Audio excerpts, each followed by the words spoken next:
12 वर्षों के बाद कुंभ का मेला प्रयागराज में लग रहा है। ऑल इंडिया मुस्लिम जमात के अध्यक्ष की ओर से कुंभ के मेले की जमीन पर वक्फ बोर्ड के होने का दावा किया गया है। वहीं हिंदू समाज की ओर से राजनीति करने का भी आरोप लगाया गया है। अब कुछ कट्टरपंथी मुस्लिम माहौल को बिगाड़ना चाहते हैं। सदियों से जिस समय इस्लाम की पैदाइश नहीं हुई उस समय से कुंभ लगते आ रहे हैं। और फिर कुंभ वफ्द कहां से पैदा ले लिया? जब इस्लाम ही नहीं पैदा लिया कुंभ के पहले तो वफ्द कहां से पैदा ले लिया? ये जानबूझ करके देश के अंदर में माहौल को खराब करने की कोशिश कर रहे हैं। और इसमें जो लोग अपने को अखिलेश यादव हों, राहुल गांधी हों, लालू यादव हों, ममता बनर्जी हों, इनकी जुबान में दही जम जाता है। बोल नहीं पाते हैं कि आखिर ऐसी भाषा क्यों बोल रहा है। क्या हिंदुओं को ललकार रहा है? क्या हिंदू अब हिंदू को यहां गृह युद्ध करना चाहता है? ये देश के लिए दुर्भाग्यपूर्ण स्थिति है।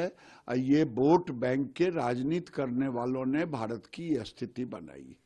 55 बीघे की जमीन पर जो वक्फ जमीन है वो जमीन पर कुंभ मेला लग रहा है। तो जमीन है जिस जमीन पर जमीन के बहुत सारे हिस्से पर जो शामियाने तंबू वगैरह लगाए गए हैं, इंतजाम किए गए हैं, मेला लग रहा है, ये वक्फ की ज़मीन है और वहाँ के मुसलमानों की ज़मीन है। दरियादिली देखिए मुसलमानों की कि मुसलमानों ने कुंभ के मेले की तैयारियां, शामियाने और पिंडाल, रोड और सड़कें और खड़ंजों पर कभी मना नहीं किया कि यहाँ पे मत लगाइए। मैं ये कहना चाहूंगा ये भूमि मुल्ला जी की नहीं है। ये भूमि जो है ये माँ गंगा मैया की भूमि है। मुल्ला जी की स्थिति ठीक नहीं है। मैं ये कहना चाहूंगा वो चाहते हैं इस समय राजनीति करें। वो चाहते हैं कि वो एक मुस्लिम समाज के नेता बनना चाहते हैं। हम साधु संत नेता नहीं है। हम साधु संत जो है तपस्या के लिए आए। हम तपोनिष्ठ है, ब्रह्मनिष्ठ है। इसीलिए मैं चाहूंगा कि ऐसी बयानबाजी ना करे जिससे उनके हमारे बीच में आपसी विवाद पैदा हो। वो माहौल खराब करने का प्रयास ना करें। मुसलमानों ने हमेशा बड़ा दिल दिखाया है और उसके सबूत दिए हैं। उसकी मिसालें भी बहुत सारी मिलेंगी। और कुंभ के मेले में जिस तरीके से अखाड़ा परिषद, नागा सन्यासियों ने और स्वामी बाबाओं ने मुसलमानों के प्रवेश पर प्रतिबंध लगाया, उस पस मंजर में अगर देखें तो खुद प्रयागराज के जो मुसलमान हैं उनमें से एक सरताज नाम के हैं, उन्होंने इस बात की जानकारी दी और कहा, एलानिया तौर पर इस बात को कहा कि जो ज़मीन है जिस ज़मीन पर ज़मीन के बहुत सारे हिस्से पर जो शामियाने तंबू वगैरह लगाए गए हैं, इंतजाम किए गए हैं, मेला लग रहा है, ये वक्फ की ज़मीन है और वहाँ के मुसलमानों की ज़मीन है। मगर दरियादिली देखिए मुसलमानों की कि मुसलमानों ने कुंभ के मेले की तैयारियां, शामियाने और पिंडाल, रोड और सड़कें और खड़ंजों पर कभी मना नहीं किया कि यहाँ पे मत लगाइए।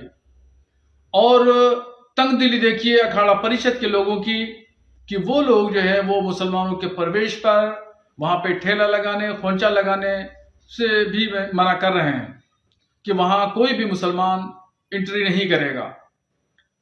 बड़ा दिल दिखाते हुए मुसलमानों ने इस तमाम व्यवस्था को कायम रखने के लिए कोई भी आपत्ति नहीं की और 55 बीघे की जमीन पर जो वक्फ जमीन है वो जमीन पर कुंभ मेला लग रहा है। तो ये तमाम चीजें जाहिर करती हैं कि कहां से कौन तंगदिली, छोटे दिल का मुजाहरा कर रहा है और कौन लोग हैं जो बड़े दिल का मुजाहरा कर रहे हैं।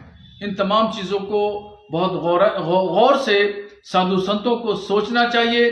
वहां के जो जिम्मेदार लोग हैं उन लोगों को इस पर गौर करना चाहिए। हमारे इमाम साहब का दिमाग काम नहीं कर रहा है। उनकी मानसिक स्थिति सही नहीं है। और हमारे यहाँ बहुत संत महात्मा है, बड़े बड़े महाराज है। अगर वो यहाँ आए हम उनकी दिमाग की स्थिति को ठीक कर दें, उनका दिमाग ठीक कर देंगे।